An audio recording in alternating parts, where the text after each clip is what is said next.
Comenta um pouco sobre o não cumprimento da liminar, ou seja, a multa. Bom, dependendo do tipo de tutela provisória que foi concedida, se essa tutela provisória, se essa liminar está imputando uma obrigação de fazer ao réu, de realizar alguma coisa, é possível que o juiz arbitre multa diária por descumprimento da liminar. O artigo 139 do Código de Processo Civil dá esse poder ao juiz de conceder a liminar, melhor dizendo, de conceder a multa, a astrente de ofício, ou o próprio autor, quando faz o pedido de tutela provisória, pode requerer a concessão da multa, a concessão da astrente.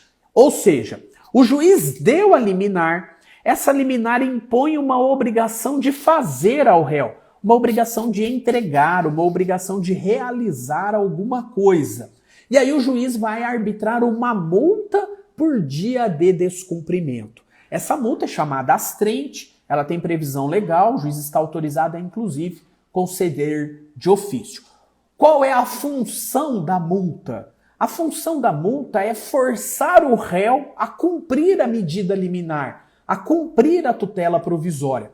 Quando o juiz fixa a multa, tecnicamente, o juiz tem que analisar qual seria um valor de multa diária que iria forçar o réu a cumprir a obrigação.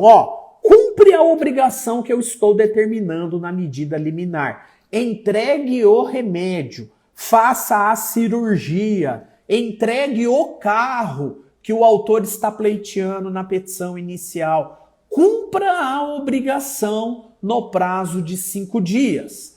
Se você não cumprir a obrigação no prazo de 5 dias, você vai responder por uma multa diária por cada dia de inadimplemento. E essa multa diária será no valor X, um valor que seja condizente a forçar o réu a cumprir a medida. É melhor eu cumprir a medida do que pagar a multa. E é esse o pensamento que o réu deve ter ao ter conhecimento que o juiz arbitrou uma astrente, arbitrou uma multa por dia de inadimplemento. Muito bem.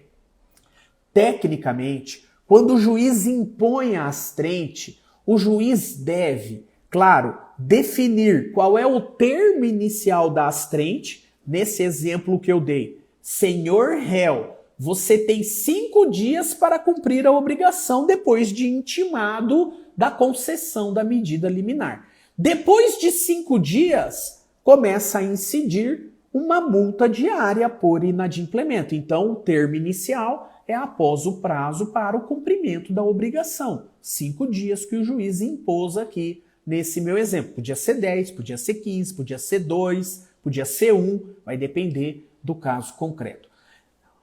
Quando o juiz impõe a multa diária, ele impõe o termo inicial e ele impõe o termo final também. É muito necessário que na técnica da multa diária haja o termo inicial e o termo final. Por quê? Porque essa multa ela não pode se tornar algo mais interessante do que a própria medida liminar concedida.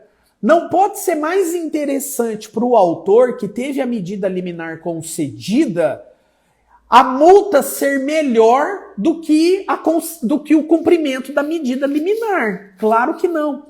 A multa ela não tem uma função reparatória. A multa não pode ser uma pré-fixação de perdas e danos. A multa não pode ser mais interessante do que a própria liminar concedida. Por isso que é muito importante o juiz, quando concede a tutela provisória e impõe a astrente, é muito interessante que o juiz fixe o termo inicial e o termo final, para que aquilo não vire um monstro e o valor da multa seja astronômico. Então ele vai colocar lá que essa multa será devida por 30 dias. Se ele não cumprir em 30 dias, essa medida coercitiva não surtiu efeito. Vamos colocar outra. Vamos fazer uma busca e apreensão. Vamos fazer uma medida que vai impedir o exercício da atividade do réu até ele cumprir a medida. Vamos impor uma medida coercitiva mais drástica do que a multa, porque a multa não surtiu efeito. E olha, para que a astrente tenha validade, o réu que tem que cumprir a obrigação, o réu que tem que cumprir a liminar, ele tem que ser intimado pessoalmente. Enquanto ele não for intimado pessoalmente da concessão da liminar e da multa, a multa não é devida, tá? Então ele tem que ser intimado pessoalmente, observe isso também na prática jurídica. Muito bem, se no teu caso concreto o juiz impôs a astrente, mas não fixou o termo final, certamente essa multa vai se tornar um valor astronômico. E vai ser muito mais interessante para o autor que teve a tutela provisória concedida o recebimento da multa em comparação ao cumprimento da liminar. Nessas circunstâncias, quando esse autor ele ingressa com o cumprimento de sentença da multa, o juiz pode limitar o valor da multa, tá? O juiz pode diminuir o valor da multa no cumprimento de sentença de ofício. O STJ já decidiu isso. É bem tranquilo, justamente porque a multa não pode ser uma pré-fixação de perdas e danos, a multa não pode ser mais interessante do que o cumprimento da obrigação principal. Maravilha? Joia! Ficamos aqui analisando vários aspectos práticos e importantes da tutela provisória.